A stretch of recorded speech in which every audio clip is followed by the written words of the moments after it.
Amen. James chapter 5. When you found it, if you don't mind standing to your feet as we read these first 6 verses together. James 5. Just about got it all right. Let us read together, beginning with the first verse. Look here, you rich people. Weep and groan with anguish because all your terrible troubles are ahead of you. Your wealth is rotting away, and your fine clothes are moth-eaten rags. Your gold and silver have become worthless. The very wealth you were counting on, your flesh like fire. This treasure you have accumulated will stand as evidence against you on the day of judgment. For listen, hear the cries of the field workers from whom you have cheated of their pay. The wages you held back cry out against you. The cries of those who harvest your fields have reached the ears of the Lord of heaven's armies. You have spent your years on earth in luxury, satisfying your every desire. You have fattened yourselves for the day of slaughter. You have condemned and killed innocent people who do not resist you. Amen. Thank you so much for the word of God and for the people of God. I want to use for a subject today, for the time that is mine, who do you think you are, part 2.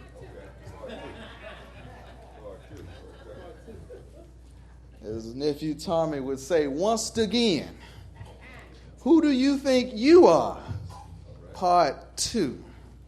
Part 2. Thank you, ushers, for your service this morning. What is it about wealth and riches that cause men and women to wager their eternal salvation on a temporary condition? What is it about money that causes people of all races, cultures, and nationalities to work 16-hour days, risk good health, risk good marriages, risk family, so that they can buy anything in the world that they want? Or in this insatiable quest for riches untold that has existed since the creation of wealth. It's a guise, if you will, for a quest for power that often accompanies the quest for money. Because after all, we've been told the one who holds the gold makes the rules. But money in and of itself is not a bad thing. It's not power or corruption in and of itself. But when it's coupled with the human living document, when it joins itself with people, when it's placed alongside and in the hands of corrupt and deceitful minds of a person who is under the influence of the enemy, money and riches somehow become tools that maliciously and systematically destroy the lives of those around. In the hands of unethical persons, money and riches leave a mushroom cloud of collateral damage that causes generational problems and poverty. Today, wealth is able to control laws, to direct funding, and even deny aid to the most vulnerable who are starving and underrepresented. All the while, the most wealthy are watching their bottom line to make sure that it doesn't shrink, no matter the reason. Because fortune, in most extreme cases, makes those who have it think that they're God.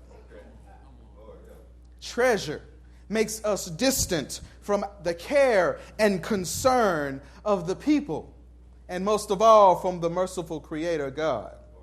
Riches alienate us from God because it's typically used not for the building up of the kingdom of God, but for the careful and crafted destruction of families and communities.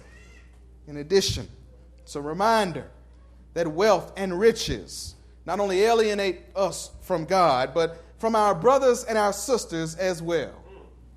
Get a little money in your pocket. Bruh man who used to hang around with no longer is good enough to be in your presence. I know I'm telling the truth today. Because in the first century setting, just like today, the chasm or the divide between the haves and the have-nots is and was unbelievably wide. In other words, the difference between the rich and the poor was so wide that you couldn't get around it. And James takes all of this into account as he issues a stern and robust warning to the rich in our pericope for today. Notice that he does not address these folk, this affluent class, as brothers and sisters as he did before. Because James doesn't consider them to be brothers and sisters. James doesn't consider them to be people of God, people who act like disciples of Christ. Because disciples of Christ don't act like this. Our evangelist considers that the first century definition of wealth was drawn out in terms of money, nice clothes, and a lot of food. So he opens this prophetic door and proclaims that all of their riches will soon evaporate. James tells them that the very thing that they are defined by is now leaving them. Their wealth is rotting away. Their clothes are moth-eaten. Their gold is becoming worthless. And all this is indicative of a God who is rendering worldly and temporary possessions worthless. The grain and the food that they stored in barns and in silos is rotting, even as James is writing. The rich that Jesus spoke of, who tore down barns in the parable and built bigger barns so that they could store all of their food, that grain is beginning to stink and rot, and rats are coming to have their fill. Food is being placed in containers for a rainy day, but the amount of food that's placed for the rainy day far exceeds what is really necessary for sustenance. All the while, the peasants of that day are walking around the streets dusty and dirty, begging for crumbs, because the rich have hid and hoarded all the food from the lame, the least, and the lost. Now, don't shoot me today, but many of us are not so different. I'm going to read some mail right quick. Some of us got deep freezers and pantries, and we've got food jam-packed in them that we have to use a string to close the door. Some of us got food that is in their cans have rusted, and we forgot that we had it. We got meat in the bottom of the deep freezer that has far been burnt. Pig feet and steaks. I know I'm in here by myself. We go and buy hundreds of dollars of food and push it into the refrigerator only to let it spoil because we can't eat it in time. Or because that's not what we want to eat right then. So we pack it out. Holding down, got bricks on the deep freezer top to keep it.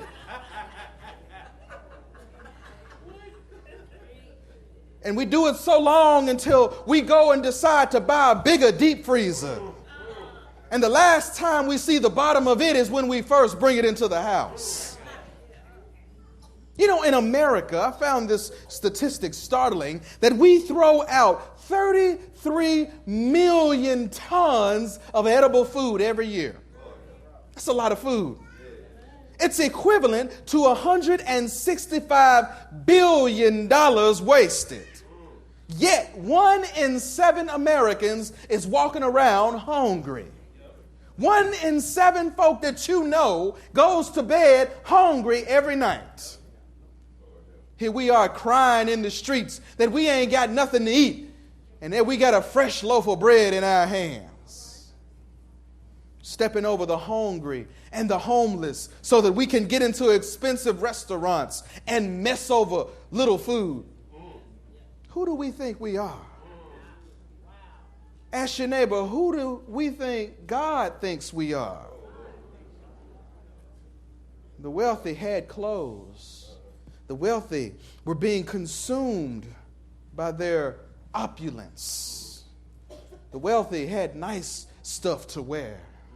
They had all manner of clothes, but sadly, the moths were beginning to eat their clothes because they couldn't wear them all.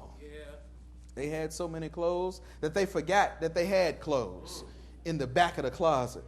And that's not even the stuff they can't wear no more. You know, the average poor peasant in first century Palestine had a cloak and an undergarment, and that's all. They had that one suit that they got from Burt's. Some of y'all will catch up in a minute. That they put in the cleaners every week. And they got it out every Wednesday. And they kept wearing it because it was shining from all the cleaning. I mean, I know I'm in the house now. But this cloak that they had, the first century, they had a cloak that served multiple uses. First, they rolled it up and they laid on it for a pillow. That cloak that they had, they shook it out and they stretched it out and they laid out on it on the floor for a bed. When times got hard, they took the cloak to whomever and they gave it to them for collateral so that they could buy food for the day. And by the end of the day, they would go back and get their cloak in exchange for the money. Right. The rich were so opulent. They had expensive purple garments. And you know the trouble that purple is if you were in Bible study. Right. They had lace and cotton. They had large sums of riches, and they invested in wardrobe because your wardrobe told your story. And today we have people who invest in clothes, which is really an oxymoron because an investment implies that there will be a larger return on what you put the money into later on down the road. Folk weighing more now on their backs and on their bottoms than most people got in their bank accounts. Some of the politicians and the big CEOs of these large companies are walking around with suits that cost more than a lot of their employees make in a year. Jobs are cut out at the bottom level so the CEO can go clothes shopping. Families are uprooted and turned over in cyclical patterns of poverty because the CEO needs just a little more. We cut from the bottom and put it in the top. But not all corporate executives are like that. Not all of them are like that. They're not greedy mongers.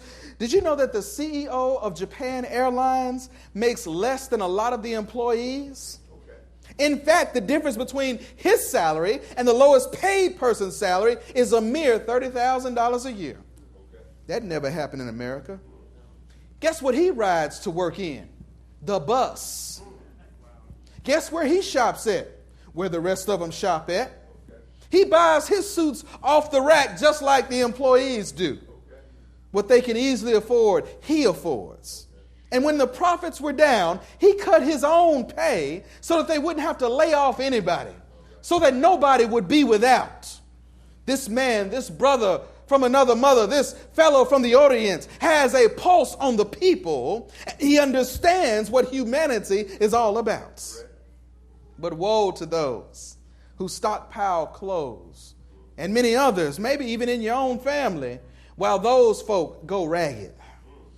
And now as we approach the colder months of the year, we need to consider in our own context, how many children are walking to school in near freezing temperatures with no coats on?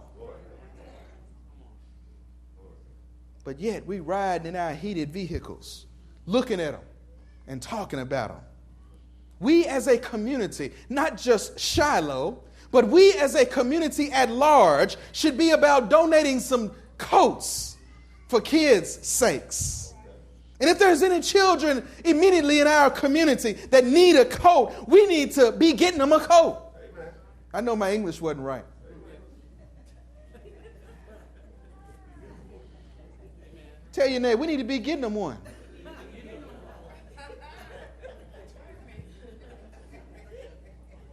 Sometimes Shakespeare in English doesn't get the point across. Sometimes we need to use Ebonics to get the point over. We need to be about the business of what Jesus was about the business of. Because who do we think we are? No, who does God think we are? And then James shifts to gold and silver and says that they have become worthless. I know many of you are saying, Reverend, the price of gold hadn't fell in years. In fact, it's continuing to tick up. How can something that's constantly rising be worthless? And for that answer, we've got to look to James and what's called an apocalyptic view of the future. In other words, James devalues these precious metals because he understands in the big scheme of things, it doesn't mean anything anyway. When God comes back, when Jesus returns, all of the stuff that we've got will be rendered worthless. In other words, the first century audience thought that Jesus was going to return more imminently. In other words, he will be back sooner rather than later. That's why folks 2,000 plus years later are still laying back on their riches. And we're to remind them that when Christ returns from glory, the things of the world will be of no value to anybody, because these worldly goods that we wage war and kill over won't matter to God because it's not worth anything to God. So in a end of the church age way, James is saying to them and to us that when you build your hopes on things temporal rather than on things eternal, things that will pass away, and all of this splendor will be gone. The stockpile of money that you have won't get you into heaven, nor does it promise salvation. So that nice retirement plan that they had, that they robbed their tithe to put into, it will be consumed. What good is it to gain the riches of the world, but to lose your soul? You know, to quote Erica Campbell, because don't none of this mean nothing if he come and we miss him. Who does James think he is? Telling the wealthy, the powerful, the affluent, the upper class that what they have is worthless. It's easy for a poor man to tell a rich man, your stuff ain't no good. It's easy to do that. He has nothing to lose. But we've got to understand how this situation got so bad. How the salvation that was promised was absent from the rich. And it lies in the examination of the cultural phenomenon or the cultural situation. See, the rich became rich because they exploited the poor. Let me break it down. The rich got richer by cheating poor folk. James says they can't lie about it because in the cosmic court of God, their own riches, their own stuff is now standing as prosecution's exhibit A through Z. Listen to the money crying out against them as they promised the field peasant, if you go in my field and work all day, I'll give you a day's wages. And then nearly about when the sun is going down, nearly about. This country is pump water. Nearly about when the sun is on its way behind the horizon, that peasant comes in to receive a day's wages and ends up getting less than he deserves. So the poor have no recourse against the rich. After all, if you got mad at the rich, you just got mad at the rich.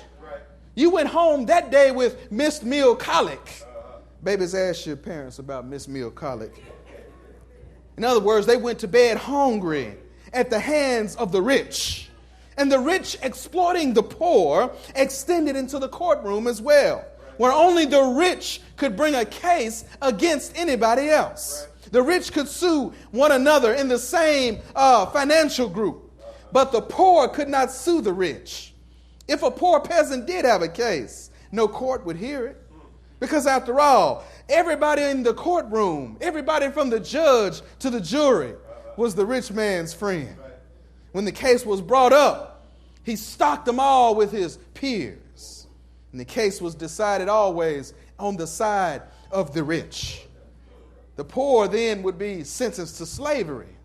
Or even worse, they would be killed instantly as a deterrent to stay in your place. Justice was a far cry. It was a pipe dream in the lives of the first century poor. And little has changed today, because the rich still disproportionately are acquitted because they can afford the dream team attorneys to get them off. The rich still buy and sell judges that sit on benches. The rich still buy politicians that write laws that exclude them from certain fees and taxes of the common man. The rich are still taking land from the poor, calling it redevelopment and eminent domain. The rich are still taking health care from women by the criminalization of Planned Parenthood. Y'all don't have to say amen about that. Who do they think they are? Who do we think we are as we sit idly by and watch them do what they do? In considering the actions of those of the rich, we've got to think about the poor that the rich are still taking advantage of. We've got to think about the middle class. We've got to think about the working class. What are we doing that's not so different from what the rich are doing? Because while many of us don't have the uber resources that the rich folk have, we do have some resources that God has blessed us with, that we're still hoarding in the background. So before we start to point our fingers at the rich, what are we doing on our level to bring about God's kingdom and to stave off the new poverty? Are we advocating for the poor? Are we wasting food and giving away stuff that we don't even want to eat ourselves to food banks? Are we concerned and caring about the children as they walk to school this year? Because the dismal and truthful fact is that there is somebody always right behind you on the poverty scale. No matter how poor you think you are, there's somebody else who is worse off than you are. There's always a man, a woman, a family that's trying to make $1 out of 15 cents. We all got bill collectors knocking at the door. Most of us are living check to check. But what are we doing collectively to better life for somebody else? We've got to understand that we are to be channels for blessings. We are to bring water to barren lands. We are to bring bread to starving lands. And God replenishes when we do. Thank you, Lord. That's why we can't beat God giving. When we give it, God gives it right back. And I bear witness today, when we give it, God replaces it and then give us a little more. I've seen it happen. Can't beat God giving. So why are you trying to hold on to everything? Tyrone Davis said it best. Give it up and turn it loose. Won't you help me close this sermon this morning? I'm reminded of another song, not a secular song, that says, if the Lord never does anything for me, he's done enough. He's been good to me. He's blessed me once. He's blessed me twice. The Lord keep blessing me every day of my life. So I say, who needs a Bentley when I've got Jesus? Who needs a mansion up on the hill with a gated community when you've got Jesus? Who needs a lobster and filet mignon, veal cutlet laying on the side when you've got Jesus? Who needs gold and silver when you've got everlasting life? And I guarantee God, if you confess with your mouth, believe in your heart, God will guarantee a ticket to glory. See, since Christ died for our sins, who needs all the riches that come in the world? Oh, a car is nice. A house is nice. But what does it mean when God comes back and all of it's passed away and you doomed, well, let's say, If the Lord never does anything else for me, he has done enough. God gave us everything we need to live a prosperous life. We don't need to hoard. We don't need to get it all. We don't need to cheat and steal. We can all come up. We can live a little more simply so that somebody else can just simply live. Maybe I'm dreaming while I'm standing here, but I believe that God can and God will make it happen. I believe that Christ can come into the lives of the rich and the poor, and we can all live happily ever after. So if you have not made that decision today, today is a mighty good time. Right now is the prime opportunity. Right now, because what you do now will sustain you forever. So where are you going to invest your energy? You know that your 401 is not forever? Amen. I say again, build your hopes. Build your dreams. Build your life on things that are eternal. Those are